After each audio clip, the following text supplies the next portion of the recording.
like we're going to run out of time to think about any kind of, we'll say like 2026 planning. Like, what are the things you want to do? What are the things you want to assess? What makes the difference really in today's economy or what have you? So I know that really over the last maybe 4 weeks, I've had so many really kind of deep conversations about like planning and wanting to make a difference in 2026. Um, I don't know if you guys are feeling the same way, but it really just feels like I don't want to be a victim to things anymore. The changes that we are expecting are already pretty obvious of what needs to happen or not happen. Hollywood is a complete crazy chaos machine right now with Netflix and Warner Brothers, and it's just shrinking down to almost nothing in competition. Um, I think marketing is, playing itself out pretty strongly. AI is having its effect. So if we're going to do things like how do we actually just function as a business and so on. So it was kind of my motivation of even this topic was how do we really kind of think of 2026 properly? Hey, Ollie, are you coming tonight or is Kate coming only? Both of us will be there. We're Okay. recovering still, Yeah. but we'll be there. Okay, great. Looking forward to it. I thought it was true, but I couldn't remember if Kate said something that, but yeah. No, we'll be there. We'll be there. We'll be there. Okay, good. Looking forward to it. We're doing a dinner tonight in Hollywood, so um I don't know about you guys, but there's enough stuff going around. But we just wanted to Igor. I don't know if you guys know Igor. He's like in community. He's been in a lot of small groups and what have you. He's actually he's from where's he from? Ollie, Argentina, no, not Argentina, Colombia, right? I think so, yeah. Is he actually going? I seen it on the thing. I was like, doesn't he Yeah, live like somewhere else? I was like, yeah, yeah. that's He crazy. he's in Los Angeles, so he's going to be there tonight. So we even get Uh, South American love in our little conversation today. So it'll be yeah, fun. I look forward to meeting him as well because I've been chatting to him on and off for so many years. So it's nice to, see him Yeah, in person. yeah. Linda, I think you know him from the small groups too, right? Yeah, yeah. I Yeah. know. I'm sort of like sitting here going, God, it's been so cold in New York this week. I really wish I was out in LA.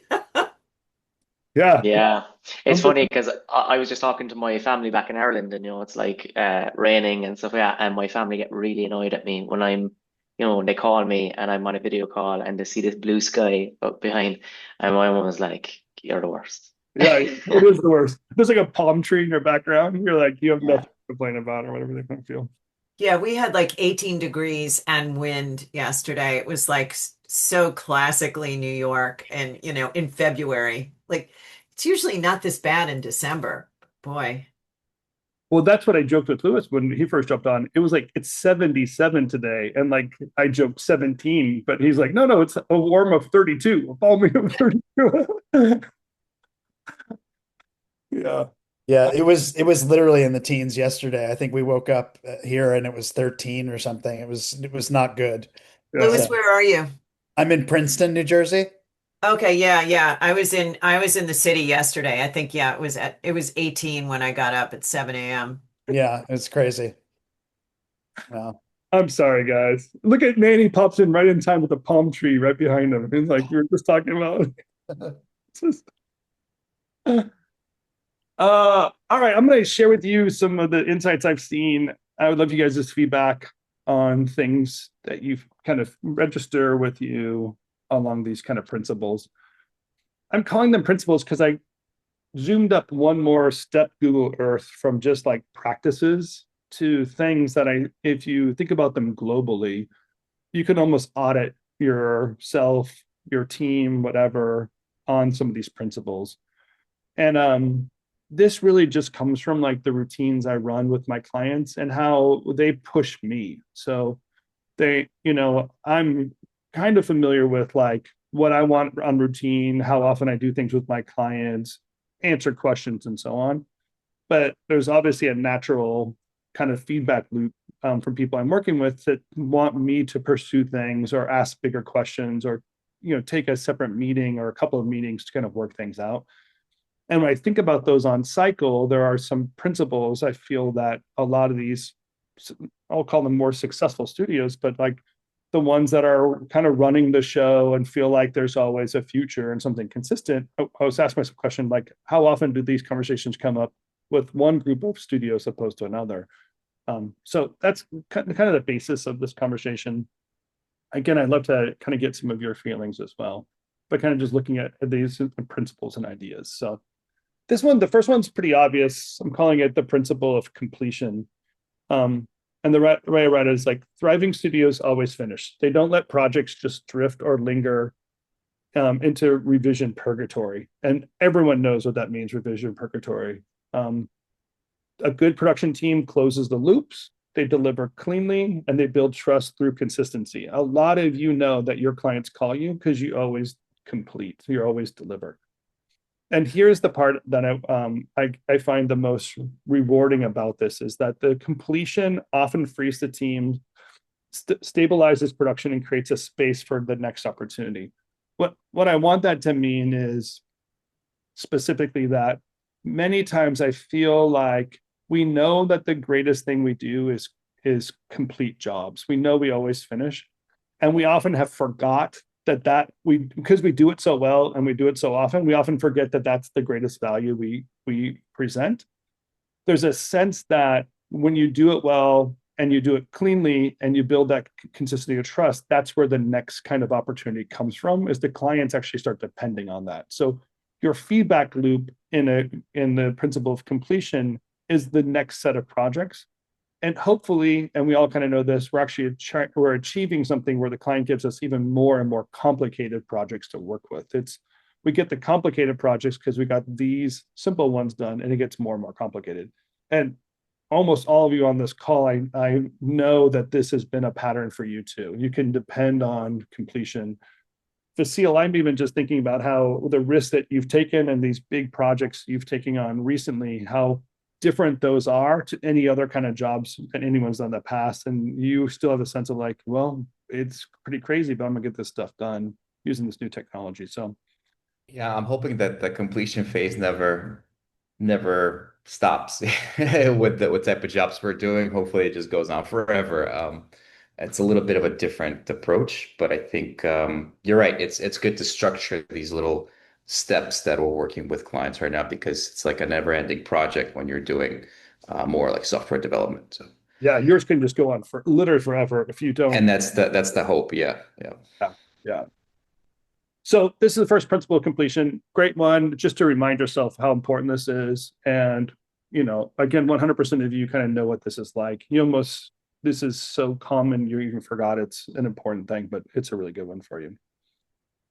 Okay, this is the sales ingredient coming up here. So I call this the principle of consistent conversations. So if the market's hot or cold, it doesn't matter. Many of the successful studios stay in dialogue with their clients, their prospects, and their partners, not just pitching, not begging, just literally just in conversation. So I think many of you that have sales reps know that this is the job you expect of them. I think many of you as business owners know this to be very true. These are your low-hanging fruits. These are probably honestly where people are giving you the feedback that you're building on some of the principles and ideas from. But there's a part of sales that have become more and more clear to me in this last year. And I say it somewhat jokingly, but I want everyone to know that sales is not a problem that you'll ever be finished with. It's not a problem you'll ever solve. The way sales works is these consistent conversations. Many of you in my small groups know we've kind of covered these topics a couple of times throughout the year. But here's a couple of things, key takeaways is opportunities. So new jobs often follow motion, meaning like winners want to be on with other winners. So if you're always moving, you'll see that the opportunities will kind of flow into that because it's almost easier. That confidence conversation, that pitch seems to have more relatable items of a project you just finished or a project that you're on or other things you can show. So there's always like new work and whatever. So that idea that something that is consistent always has motion to it and opportunities will follow that motion. And then I like this one too, clarity follows conversation. So what I mean by that little principle too, or that little add-on is that many of us are trying to upsell in such a way, so trying to make such a bigger deal about the work that we're doing, or I'll say this, like when you are in a conversation and you don't have confidence, you often use too many words, that kind of idea. So the opposite of that is like, if you can slow things down and just be really clear and almost be confident in that silence that you said enough and what's there, that is the result of these constant conversations. So the idea that you can constantly be having conversations, working through a client, and then when the pitch comes, the idea comes, it actually is a very simple moment. It's a really clarifying moment that you can get from that conversation, and then that conversion is very easy. So again, this is just a kind of a sales kind of a pitch from me to you to say, like, always be touching base, having constant conversations, and so on. All right, you guys are ready for the next one? I'm gonna get through these pretty fast, so we're gonna have to either fill in the blanks or enjoy our holiday a little bit soon. All right. There is no doubt that you guys know that this has got to be one of my principles, because one of the biggest things that I work with studios and many of you is talking about protecting the margin on projects. Way too often we give away our profit, our margin to our clients by overproducing, not asking for the right price, not kind of keeping things within the structure that we have. And that is a give and take. I know it's a constant struggle, because it's always like, is it enough? And how much should I ask for to get what we are working with? But to know your margin, so to know that you need to hit a cushion at the end of every project, at the cushion at the end of the year, we have to protect those margins. So the first one is successful studios don't gamble with the profit. What I mean by that is, like, many people kind of like overproduce with the thought that there's going to be a return on investment by overspending. Oh, it's okay if I lose on this project. The client will come back over and over and over and eventually respect me, eventually give me more money for this work. And that idea that gambling is like, well, I might or might not get there. What we're really looking for is the idea of investing, which is a return on investment. You actually know that the spending you're doing right now has an effect on the long term. And if not, then just keep the profit. There's no reason to give your client more than what they paid for. It's always true. This is what the factors method is about. And we could walk through this thing for hours, but that's the biggest key takeaway there. The next is they set it at the beginning, they track the process of the work, and then they guard it fiercely at the end. If you are working with a roll-up, if you're working with the splits, that's what it's all about. At the very beginning of the project, we set up the budget, we take out our margins first, and then we're always kind of working with our team to get an update of that project. Not just money that we spent, but it's also money we are projecting to spend. We add those two together and determine if we're going to go beyond what our splits are supposed to be. If it is, then we work together to correct those splits, but we have to diligently be working throughout the project. We can't just like run and go. This is the first thing I often do with studios. It's the easiest thing to fix, and it's the biggest result from it. So when profit is protected, creativity can flourish, because you can say yes to more and more opportunities. It also doesn't lead to burnout. And then when it isn't protected, everything starts to feel like it's in survival mode, because your team starts to reading the idea that we must be really, really desperate. We're saying yes to everything. We keep giving everything to the client. We must be in a bad situation. When we're protected, when things are clear, when your structure is clear, when you're clear with your clients, everybody feels a little bit more comfortable and protected with the project. So we must protect our margins. That is, I can't have any conversation and not talk about that one. You guys know that about me. Here's one that's interesting, and then the 2026, I think I'm going to focus a little bit about what it means to delegate, because I've seen a lot of studios really kind of bring on people and try really hard to hand over responsibility to others, and it doesn't ever. It still feels like either micromanagement from an owner, or not enough strong feedback from their team. So I call this the principle of developing people. One is the strongest studios seem to grow their people on purpose. I have a really great moment when I was working with the teams in Moldova. There was a business owner that would take on junior artists or account managers, production people, whatever. And then he would give them a reading list of about 10 books. And if that person reads those books on their own accord, reads the books, and then comes and have a conversation with them, each book he gives them a bonus. And then when they complete those books, then at the completion of that, there's almost a graduation, and then they go from a junior person to an established person. So he's taken the time to understand what are the people skills that people need, what are the business skills they need, and then almost has a curriculum in place with them.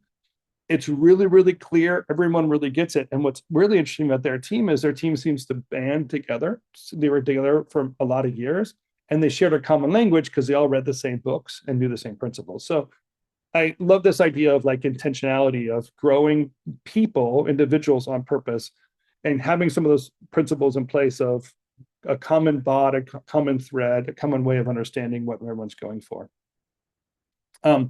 They give their team clarity, authority, and mentorship. I chose authority, by the way, because I feel a lot of people delegate responsibility without the authority. So I want people to have all the responsibility and all the authority to make those decisions. And that's part of the idea of developing people.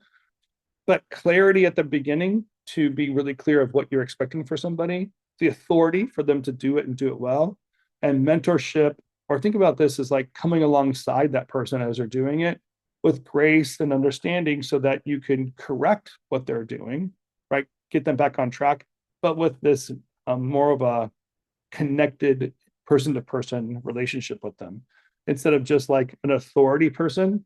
Many of you might know business owners and leaders that are just too harsh, don't have any grace, and really just like it's hire or fire are the only two triggers that they have, which are a really poor way of developing people. And lastly, I find that the evolution is really going from taking talent, just raw talent, developing them into leaders, so leadership skills and leadership understanding.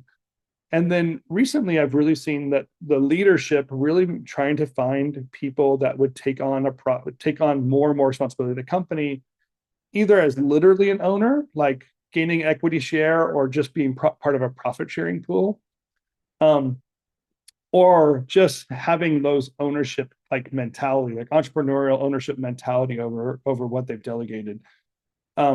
And by delegating with intent, with some clarity and growth in mind, seen a lot of studios recently kind of grow their team and putting more of these leadership and profit tools in place for their team. Really kind of thinking of not just retention, but whatever the transition of the leadership from a business owner to people to give longevity to the company, and also help the team and the company navigate through what can be challenging times. So that's the fourth one. The fifth one is why I left this for last, because this is what I want you to start thinking about for 2026, is the principle of planning ahead. I find the studios that thrive. So working with a company that we're expecting great things in 2026, they always find time to plan, even when they're busy. So this is a very busy month. These are very busy kind of times, and there's a lot going on. But really, really right now, working with companies to determine what 2026 will look like, putting our budgets in place for that, putting our corporate budgets in place for that, checking on our pricing, checking on our rates, understanding how all of that kind of comes together. And then dealing with and putting in place any kind of forecasting. Really a lot of development recently with companies dealing with resource management and resource planning, and that probably has to do with people's rates changing and freelance rates changing. So resource planning has been really, really clear. And the last one is clarifying direction. I find that too many times when there rushes on, a project comes in, the handoff wasn't very clear, the project can kind of go off the rails. But when understanding that, cut once, measure twice, cut once, kind of a factor with our projects, clarifying the direction the project should be going in, clarifying the direction that we want the client to be going, and then working each day towards that direction, because you planned on that and there's a strategy in place, will get you greater results than just like leaving it to chaos. So I'll add this one thing. These are not luxuries. They are the survival skills to getting things done. And if anybody, I don't know about all of you guys, but even I could talk about this all day, but sometimes I feel like the cobbler's kids don't have shoes. Planning ahead is probably one of my biggest weaknesses, even with my own company. It is the hardest because it is up there. It's really, really clear to you. Someday you'll tell your team about what you have in your mind, but it doesn't always come very at the right time. It doesn't always come because not the right structures in place. Okay, so those are my 5 principles. I'm curious if you guys have any routines in place related to any of those. Do you have any end of year routines in place, monthly routines in place, resource meetings in place, anything like that you could say you've seen the difference by having those routines or not? Seth just basically popped on, shook his head no, and got off. So I don't know what that means, Seth. He's like, not me. I'm not here. Yeah, what do you guys say to this? I've been the planning ahead and the consistent conversation come together. Like I just recently ripped our entire biz dev practice down to the studs and started over. And the two that really are hitting hard for me are consistent conversations and the planning ahead, where it's like every day you just have to work all your contacts and work the looking ahead, like, and not treating December as of the end of the year as the only time to plan, but treat every month as a time to plan. Like, you know what I mean? January is for April, February is for you know what I mean? Like Yeah, you're smart. always looking ahead 3 months, you know what I mean? Yeah, Like and make it like I keep using the word practice, but I feel like I got that from you, like this notion of it being a practice with biz dev and a practice with I'm calling it biz dev, but sales, because I don't have a salesperson. I am the salesperson basically. And I'm just trying to do all my stuff over from scratch. And I found that so far it's been really, really, really helpful in just starting over from scratch yeah, and like basically putting those two principles, the thinking ahead and the constant conversations, like have as sort of poles, yeah. like that, It's interact uh, between. it sounds like how I clean my garage is the same way. Like sometimes the garage just like starts to not make any sense anymore, and you have to like pull everything out and then put it Yep. all back in so that all the new tools and the new stuff and the broken stuff has all kind of moved on. And by doing that, you have a fresh mind and you know where everything is and it all functions. And what you're doing with sales by asking yourself the question, what will come up in 2 months that I should start doing something now, and then Yeah. making those two connections are you're connecting the knots between the two. And if you're going to get results, then you're going to find it today. I really love that. Yeah, yeah. I mean that these principles are great. I mean, all of them are great. The completion is great. The protected margin obviously is great, and the developing people. But they all feel very much like things that you have to do both in the trenches and from 30,000 feet. You know what I mean? And I think that's the thing that I love about, the now planning and the 3 month planning, like Yeah, the yeah. back and forth, the back and forth, the back and forth.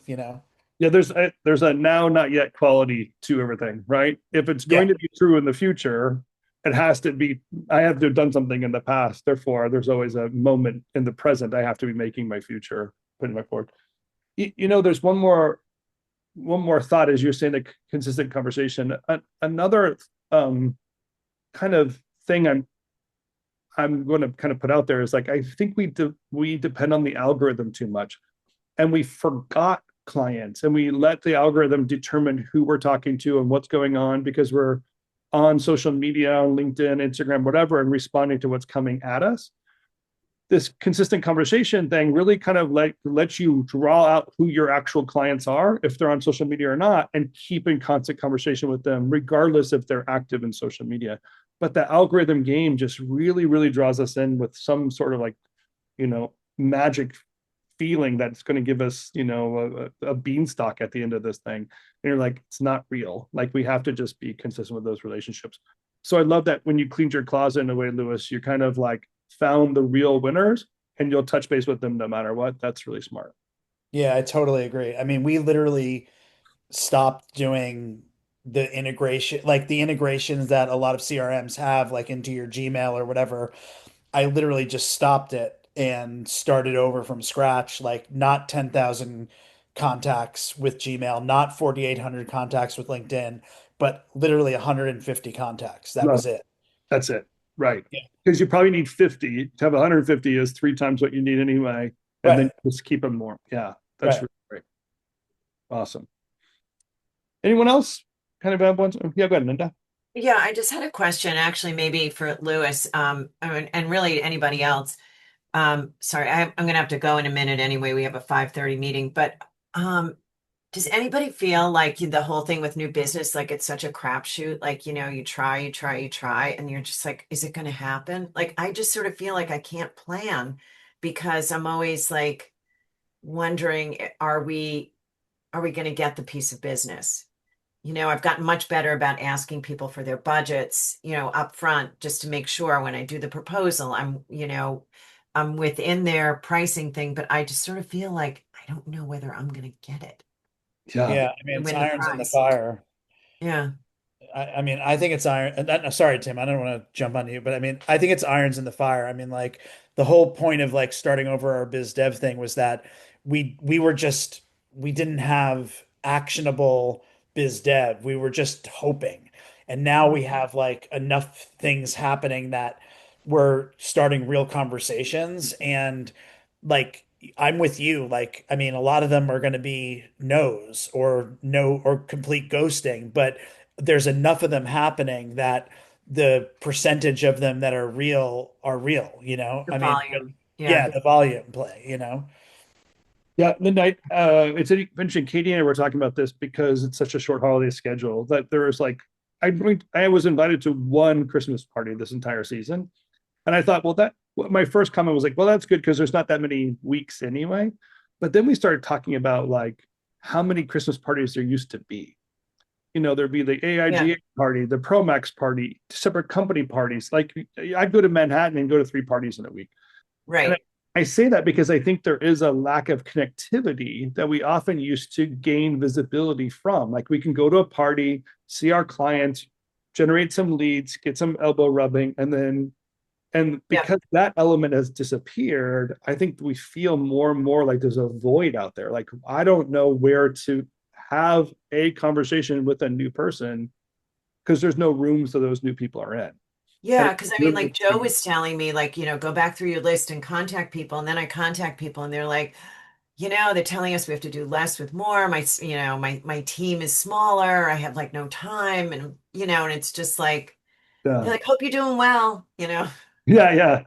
And that's almost where our entrepreneurial brain has to pop in, right? So we're not always comparing what we used to have. We can kind of still say needs plus resources equals solution. But in those constant conversations or consistent conversations, at least we can hear the new needs and Yeah. then think about who we are or what resources we have. And then that becomes the solution.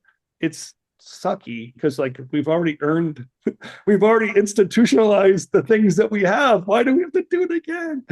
But there's a reality to the evolution of business that we're in, that we always have to be doing that. It can be very wearisome. Yeah. I got to run to my team meeting. Good to see you, Linda. Okay, bye. Ian, what do you got?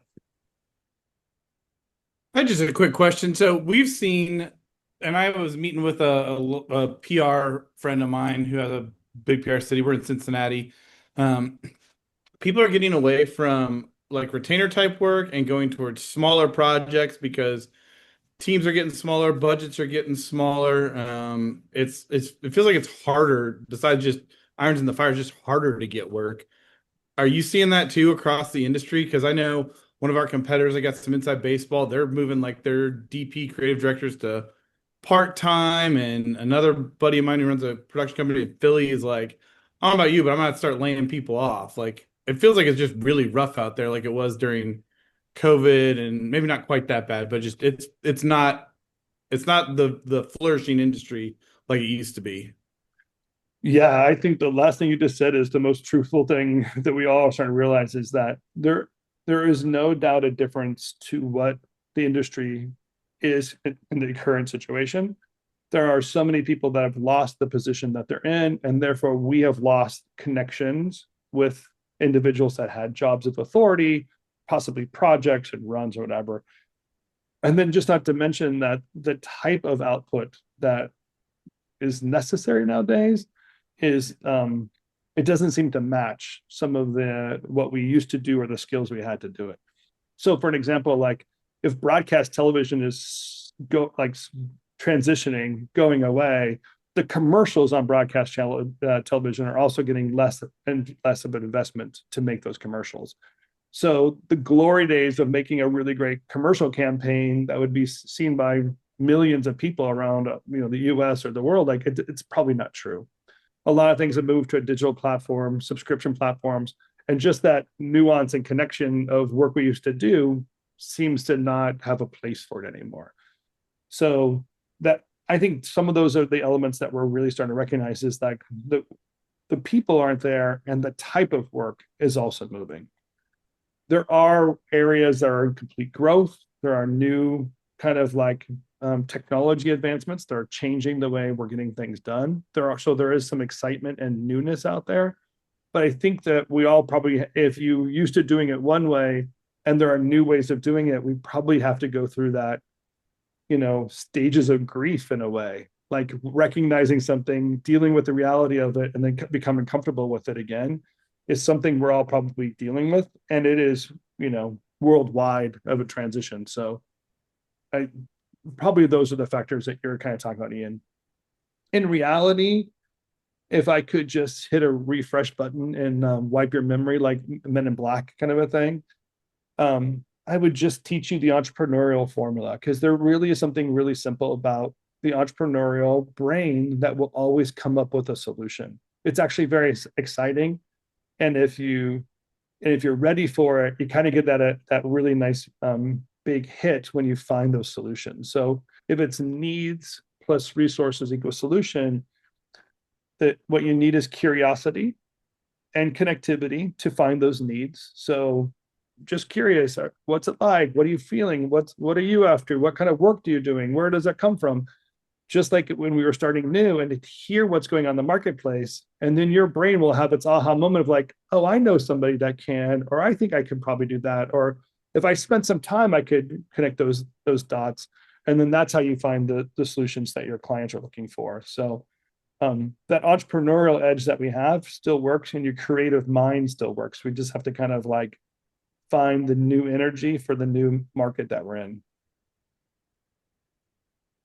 I really appreciate what you just said, Tim. I think that's really smart. Like, keep the energy open and vibrant and have conversations. Like, that's the best way to generate new shit. Yeah.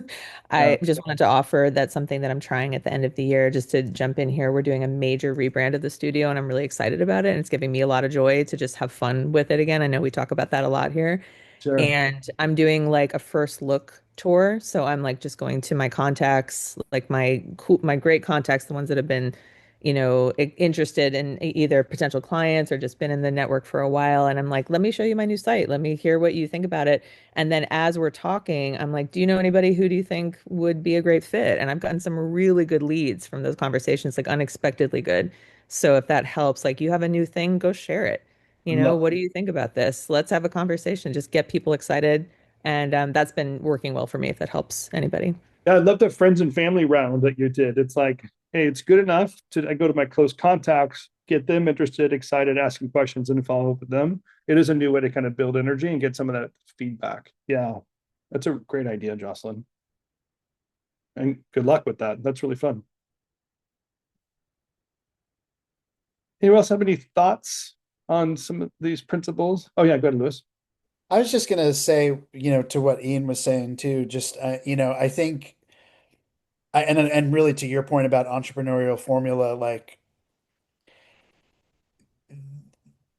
the circumstances that are happening right now are pretty intense. Like I don't think anybody should like it's hard to mince words about how crazy things are right now. I mean, like, like when my mom is like, I heard Netflix is buying, I mean, like my mother, who's like, I saw one of your clips, I think, she's had maybe four things to say to me in 30 years about my career, and she knows what's happening with Paramount and Netflix. I mean, it's bad, I mean, like Paramount had their layoffs. We lost major stakeholders who were, big, you know, people in our corner. They don't even, I don't think, know exactly what is going on there yet. I mean, again, between us, in this group, like, we don't know the full extent of what's happening at our clients right now. Like, I don't think they know. It's very hard, and I think that like as much as it's important to give all of ourselves a break from the chaos, it's also important, I think, to use that entrepreneurial formula and entrepreneurial spirit to just solve the problem by making as many new contacts and inroads as you can to places where those problems aren't as present, Like, I mean, for instance, I think the new Versant and NBC model is really working so far. We've had some success with getting in there, and I think that what I'm seeing so far is that that model, I think, is emblematic enough to the industry that people are trying to copy it already. So that to me is enough of a halo effect that I think what that means to me is that the new Warner Brothers Discovery, whatever it ends up becoming, that new silo of cable channels, linear channels will be something, And I think that like you just have to read the tea leaves a little bit, not to be trite about it, but I think it's a wave that we're all riding right now. It's crazy, Yeah. I mean, and I can't believe it's affecting us. Like we had a bid earlier this year, like in 25, where we were in the middle of a bid, and I may have told this group this already, but where they called us one day on the phone and were like, "Can you get your bid in like this afternoon?" And we were like, "Yeah, sure." Like what's going on? And they were like, "Well, the tariffs." And I was like, "The tariffs? Like, what the hell do the tariffs have to do with our bid?" And like, Yeah. Yeah. they did, they had to do with our bid, I mean, they were shutting down some production because of the tariffs, So, I mean, don't kid yourself about like the macro micro things happening right now. They're really intense, Yeah. like, and I really sympathize with everybody going through it because it's hard. Like I'm getting up every morning and just like figuring out who can I like talk to who isn't having a budget taken away from them right now. You know what I mean? Like that's the basic everyday question. So It's funny. In 2020, I started a podcast called Hollywood Breaks, and it was a little bit tongue-in-cheek title because it was about with the thought of like how to break into Hollywood, but also like Hollywood is breaking up, kind of like. So we were having fun with it. We did about 150 episodes, but some of the reason we had to stop is the level of unemployment that our we basically reach out to people and they were like, I'm unemployed. And this was 2022, right? This is 3 years ago we were dealing with those issues. And we had some connections with the Ankler and we can kind of keep it going, some of the stuff going on. There's a part of me that today wishes I kept doing that because so much more has even changed in the last 3 years. But it was really obvious of how fast the Hollywood that we knew, the industry that we knew was disappearing and the challenges that were coming up. But there are some people doing some really incredible stuff. I mean, it is really amazing what these new tools can mean to us. And some of us will grab hold of those tools and do some very unique, be seen before, kind of like push towards it. And I look forward to that. But I do think there is also a common edge of what it is that is no longer true. And if we're building our business around a value proposition, I think we should be asking ourselves a question of like, what is valuable? Creative is not going to go away. You just need to know that. But how we convert creative into new tools or new process or new deliverables or new fields, that's the way we're going to have to kind of think about it. Um, and maybe some of you like me of like, I fell in love with an industry that was doing something. That industry seems to be going away. I don't know if I'm in love with the next one yet. I have to kind of reconcile why I'm doing what I'm doing and who I'm doing it with to what's coming up. I'm sure I'll fall in love with something coming up, but it just feels weird that it's transitioning at that level as well. I'm curious what kind of like trend reports and thinkers that y'all are paying attention to Lewis's point about like the geopolitics and the macro level of cultural shift that we're experiencing right now. What's helping people like Media Star and whatever else, you're paying attention to that's helping you kind of gain an insight into those kinds of shifts if they are. Yeah, good. I mean, I try to read a bunch of stuff, like too much, like Puck and Wall Street Journal and the FT, and like those are like really high, like 30,000 foot, On the ground, it's like conversations with people. I will tell you, like, this is a double-sided thing that I do, which is I try to help people who are out of work, but I also am there for them to find out what's going on. Like, like I just this week talked to three people who were out of work, and it's amazing what you hear when you talk to people who are out of work. Like like why they were let go, what their challenges are, what they're pivoting toward. You know what I mean? Like if you like first of all, I want to be able to help them, like my network is their network basically. I want them to feel like open to speaking to me. If I can help them put them in touch with somebody, that's great. But from my own benefit, I get to hear their perspective on whether they're going to stay in the industry, whether they're going to pivot out, and what they just saw in on the ground in their last job. Yeah, yeah. What's actually happening? Yeah, Yeah. yeah. That's I mean, really a lot of smart. them just left. Yeah, so they know what's up. That's really smart. Really smart. Justin, Mm. I'm a traditionalist. I read the Hollywood Reporter, the New York Times, major blogs. The one thing that one and I've had him as a guest a few times at RevThink too. Even a while ago, he was contributing to um the um the community. This guy, Andrew Rosen is his name, and his company or his newsletter is called Parkour. I love it. His articles and understanding of what's going on in the industry. He is such a deep analyst, and he's at genius level understanding of all. He can just retain so much knowledge and draw the connections. So here's an example of the articles he wrote last year. Obviously, he did a lot more. He's not updating his website, but I'd recommend going to his website and signing up here if you want some of the deep dive analysis. His one of his more recent analysis has been about the um, well, obviously the Ellisons and their stuff with Paramount, but then what's going on with Netflix? He is so on top of it. He's like one of those guys that listens to the earnings calls at these studios and then writes about it. Like he's in deep when it comes to that. So that would be one of my recommendations. That's really awesome. I just looked him up.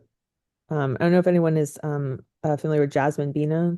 Concept Bureau is another one that's really interesting. She's very hip to, she just gave a talk that's on her website, but Concept Bureau is great. Really interesting insights into market trends. Yeah.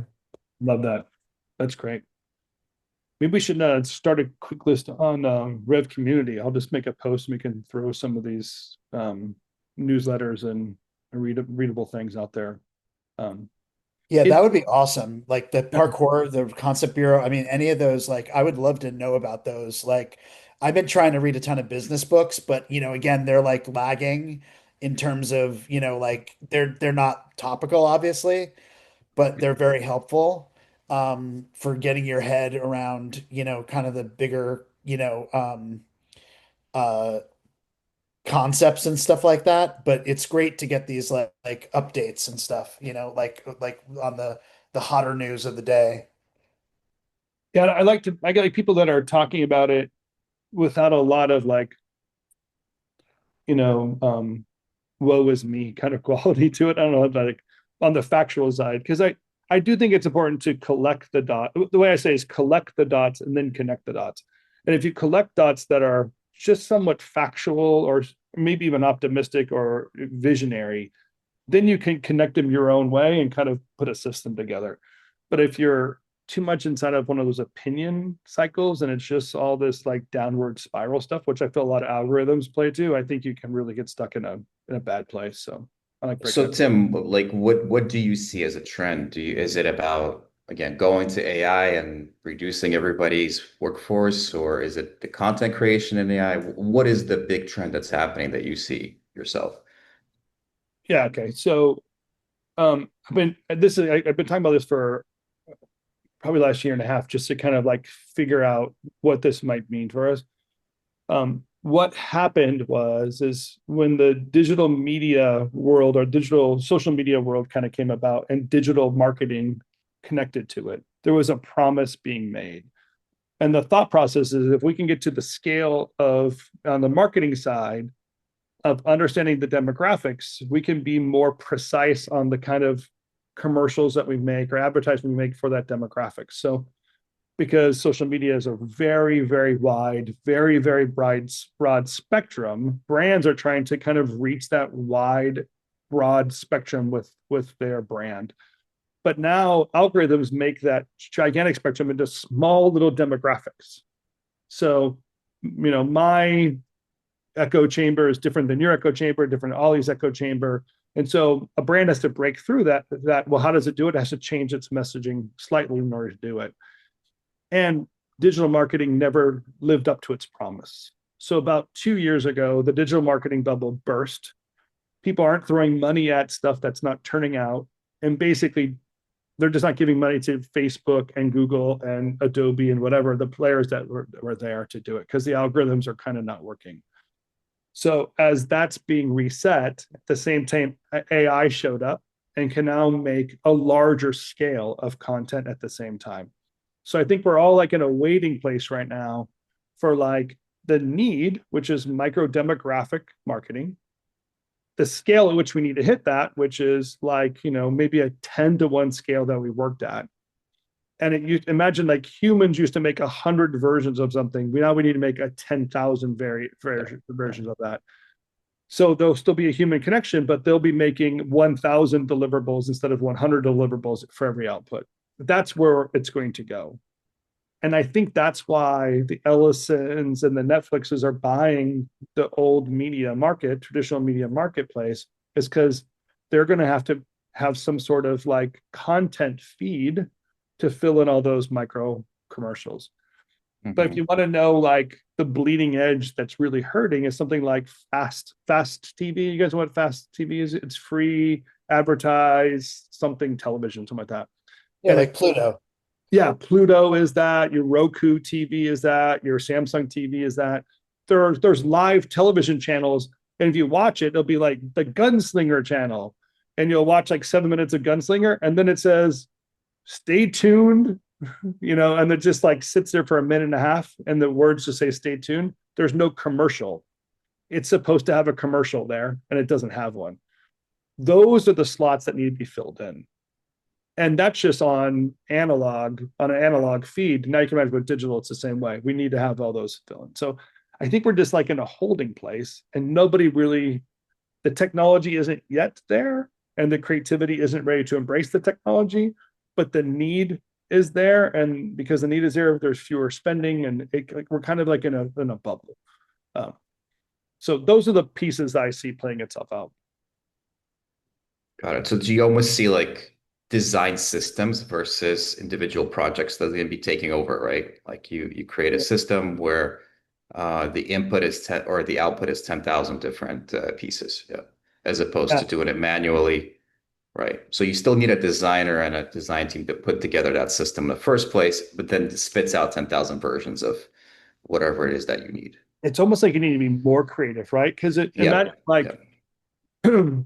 this is before your time, Vasile, because I know you were born in the 1990s or something, but back when the technology like After Effects was called COSA, like there weren't plugins or whatever. So people were like manually typing code to get some of these software to work. And I almost feel like the software made it so easy that Full Sail or SCAD or whatever could output 1,000 graduates a year, and they always had a job because you just with 3 years of undergraduate work, you can learn software and compete. Yeah. And we kind of like softened the creative side to like how well can you use the software that's available. Today, I feel like there's a brand new software tool where people are hand coding things, and it will eventually catch up where a creative will be able to have an influence over it. But until that moment, we need a breakthrough. And I think that's the transition you're asking about. I have a feeling it's going to be harder to make to be creative in something that has to have so many variables to it. But there will be creative minds that step up to that, and there will be campaigns that will be amazing that we've never seen before, because that creative mind and the technology finally come together and we'll hit something. And that's what I've been calling future native content. It'll be one of you will find that breakthrough moment and contribute in such a way that it will start playing itself out and start making sense of what's broken right now. Yeah, makes sense. And then do you think that the purchase of Paramount by Larry Ellison, is that about the IP? Are they the tech companies are trying to hold on to the IP so then, anybody can make it now with AI, but they still own the rights to it. So there's millions of versions of that movie, but they hang on to that original kind of IP that really generated it all. Yeah, I think it's there's besides just the IP, it's the subscribers. So what's so interesting about subscribers is if I have television on a free channel, all of my work in marketing is to get you to watch. And if I can get your eyeballs to watch, I can sell the commercial, right? So the Super Bowl is about how many people can I get to watch their Super Bowl so I can charge more for the Super Bowl spot. That's our traditional television. With subscribers, I already have your money. If I give you something or nothing, you're still going to pay me $11 a month. So the goal is flipped, and to get you to not unsubscribe. So that's just so different when you flip that. And I think when Netflix kind of started getting into, like gaming or whatever, you're really starting to understand, like we're going to get into a user generated content subscriber model in a way. Yeah. When AI shows up. And I think that's where the tech companies are realizing, holy crap, it's not about the IP, it's about the subscribers that will pay us to watch something like YouTube. Is people are paying YouTube to watch YouTube isn't generating the content, it's user generated, but I'm still paying them to get that user generated. I think that's the tipping point. I think that's just one prong though. I think you just have to reduce churn. You know what I mean? I think that's just one prong of it. Like, because like with the subscribers, like they want more IP so they can reduce churn more and more and more, Yeah. I mean, because they churn out so intensely. I mean, the churn is relentless. It's relentless. It's been an inverted curve in a way. Like for way too long, the output has been greater than the value of the subscribers. And Yeah. I think when Netflix kind of showed their weakness and corrected in the marketplace, and to be honest, like the garbage of content being made, it's really disappointing the major actor players that are signing up for the world's worst written movies just so they can fill another 30 minutes of our time so we don't unsubscribe to Netflix. I think that's some of what the internal game is how do we keep the interest and keep the content evolution taking place. So I do think the subscriber route changed the field. I think Disney has showed some weakness with their subscriber base because they don't have enough content. I think the tech players like the Ellisons are recognizing they can be major players in Hollywood. But Howard Hughes bought movie studios too as the richest people in the world. It's almost like one of the things you do when you're a trillionaire is you have to buy a movie studio just to prove that you're a medium magnet. So it might be some of natural human evolution here as well. Who knows? Yeah, it's kind of like just like brand loyalty in a way, and you know, kind of way. It's like even when you watch like the Macy Day parade and you see like Disney with Mickey Mouse and stuff, and then you see Spider-Man jump out, and you're like, this doesn't, Yeah. does this gel? Is this feels a bit weird? But I'm just wondering, like, of course, Warner Brothers Studios is like one of my favorite studios to go to in LA, and now that's being probably going to be owned by Netflix. So it's something new, but I think after a while it's going to be, take some time to get used to. Yeah. Well, like even with Paramount, what they paid a few $1 billion for South Park, and at the same time they let Taylor Sheridan go away. Like it's like a weird. There's elements that are clues that you can see where people feel like the value are. It's like there's a lot of people that watch South Park. Oh, that will be a lot of viewers that will sign up for our content stream, and we could get more eyeballs in other areas because of it. And then eyeballs is what sells commercial space, so or advertising space. Yeah, it's really interesting, isn't it? Yeah. So I feel like it's really complicated right now, and because of that, fewer people know what to do with it, and that's why we're getting fewer and fewer projects out there. The tipping point hasn't yet kind of showed up to make this worth our while. Yeah, just one little quick thing on just like we're just talking about like what we're doing for the end of the year and like planning for next year. Like me and Kate like are actually going away next week for like it's not a week off, but getting away from the screens and stuff like that. Just planning what events we're going to next year. Just because we figured out for us like most of the work we get is like meeting people in, places, face to face interactions than being behind the screen. So just being smart about like what events we go to are very good for us because yeah, it can take one time and money, but also burnout. So yeah, we're just doing Yeah, that next week for sure, just to give some time for us to plan what we're doing. it's so smart. It's funny, Katie. Oliver, can you send me that list? Yeah, I was just like, I was Trying to getting come ready with to say me. that. I'm gonna, You I can was you getting can ready you to can say tag that. along. I'll post it on community. It's Yeah. like, hey, this is where we're going. People should Yeah, some there you events. go. Yeah. Here's my vacation list of I'm trying to work at the same time. But yeah, it's just like this This is year fun. alone was just really hard to go to everything because you only can be at one place. You can't be at multiple places at one time, especially when there's multiple things. Like, you have something on in Mexico and there's something on there's in LA, and I'm like, which one do you go? Do you guys split up and then one goes to the other? It's just really tricky to pick what's the best one to go because you could go to something too, and you're like, was that worth my time for 2 or 3 days? Yeah.